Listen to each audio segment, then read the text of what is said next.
Hello, guys. Greetings. Good evening, and welcome to Disability Inclusion Television Live. It's your host, Ndifor, coming all the way from Istanbul. Actually, I come this evening because I want to talk about some pertinent issues when it comes to disability inclusion. First and foremost, all of us and few of us maybe have been hearing the word disability inclusion, and you may not know what the meaning of disability inclusion is all about. And I want you today to know that we are living in an era or a point of time where before you do anything or before you carry out any activity, you should put into consideration that in that society, in that community that you want to operate, or in that town that you want to operate, there are persons with impairment. When I say person with impairment, I'm talking about people with disability. It can be physical, it can be mental, it can be psychological. So, in whatever domain we want to operate, if we put into mind that there are persons with disability, and then we are striving what is known as disability inclusion. Okay, let's look into the way we construct our roads. Looking through the towns of most parts of Africa, we see that most countries in Africa, they are not disability friendly. The reason why I say they are not disability friendly is because they construct their roads in a path that, or in a format that, persons that are using wheelchair will not be able to access those roads. Again, there are other category of persons with disability. We call them the visually impaired. Sometimes you call them the blind. It is very wrong to say the blind. The blinds are those who cannot see. They use what is known as white cane. But if you look at our roads, there is no part that specifies that this track is for persons with disability.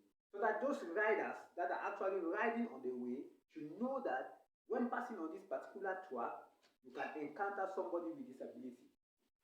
So, when we want to talk again about the construction of buildings, especially schools, hospitals, markets, you will see that the structures, the infrastructure are not disability friendly. For example, I may be able to access the hospital, which is made of steps, but one more of somebody who uses wheelchair, will that person be able to climb on those stairs with that his or her wheelchair? Those are points that we should always take into consideration when building houses, when building markets, when building hospitals. It should be accessible for everybody. The most important one is our schools, our educational structures. They are not disability friendly. For example, you cannot expect somebody who have mobility impaired to claim the 5th floor for a classist,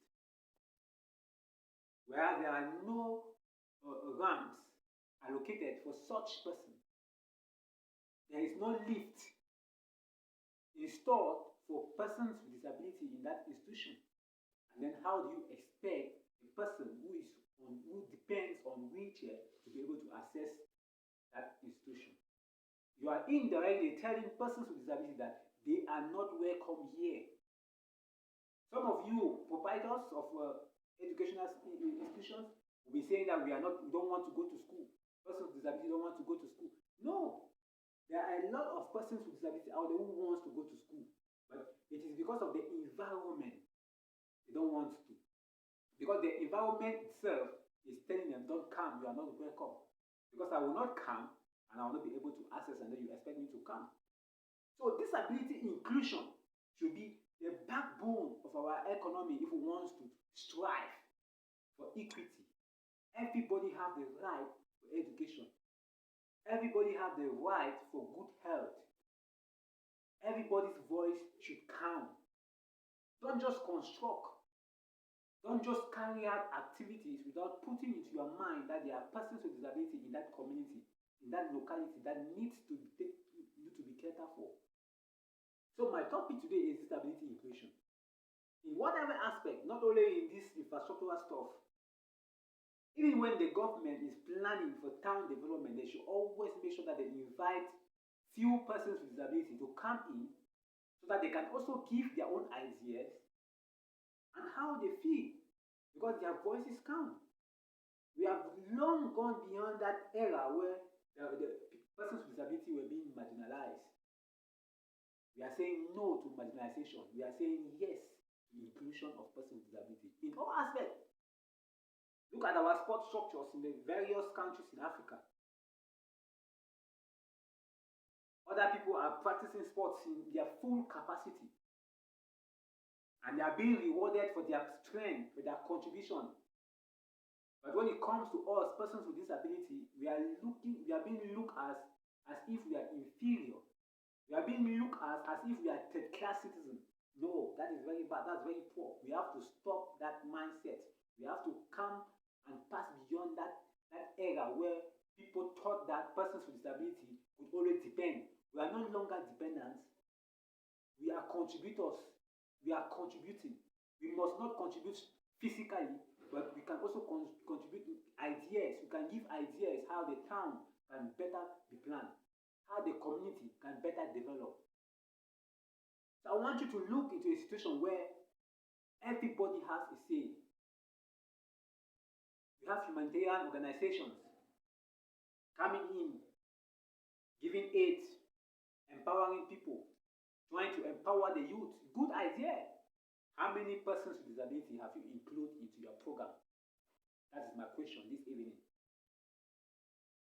Oh, persons with disability don't deserve empowerment? If we don't deserve empowerment, tell us so that we can know.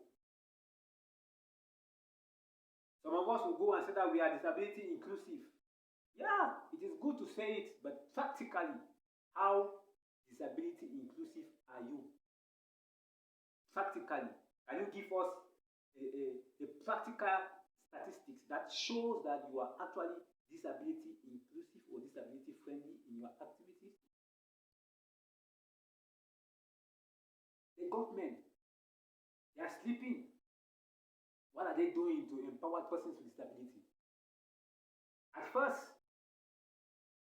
we were few, but now it has been proven that out of 10%, we have at least 1%. Out of 10% of persons living in a particular area, we have at least 1% that represent persons with disability. You may not see them, they are there. So what I want to say this evening is that we should be inclusive in all our activities. Whatever we are doing, we should be inclusive. Even in our churches, even in our mosque where we worship, it should be disability friendly. Yeah, it should not just be staircases. No. When you construct staircases, also construct ramps for those who can use wheelchair to access the building. It is their right. Look into it. It is not something too difficult. It is humanity. It is humanity.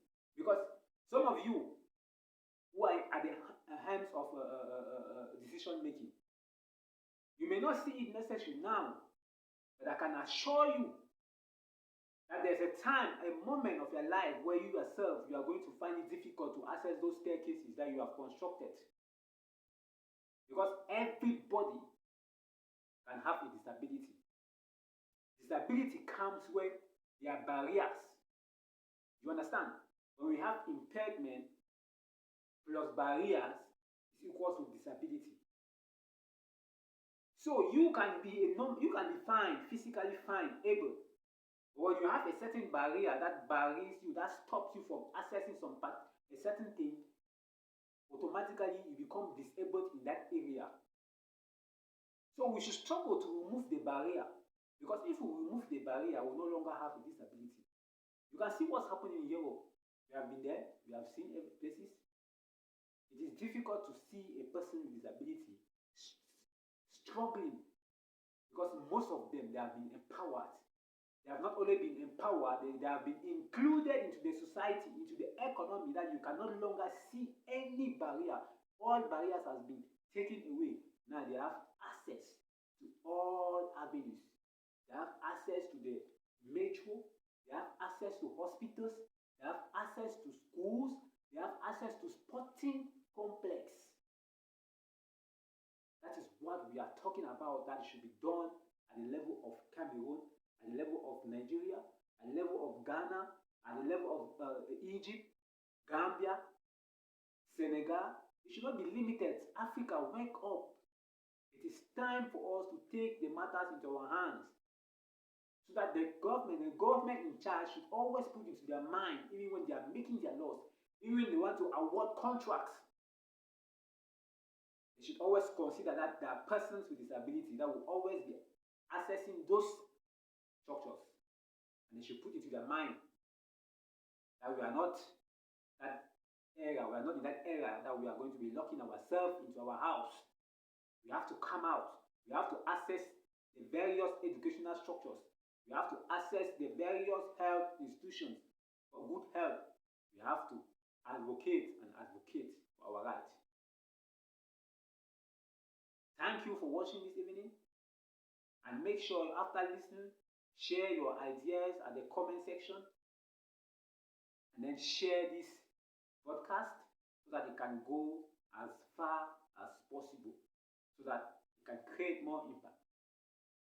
We are live, and any worries you have, any question you have to ask, don't hesitate to contact the numbers you see on your screen.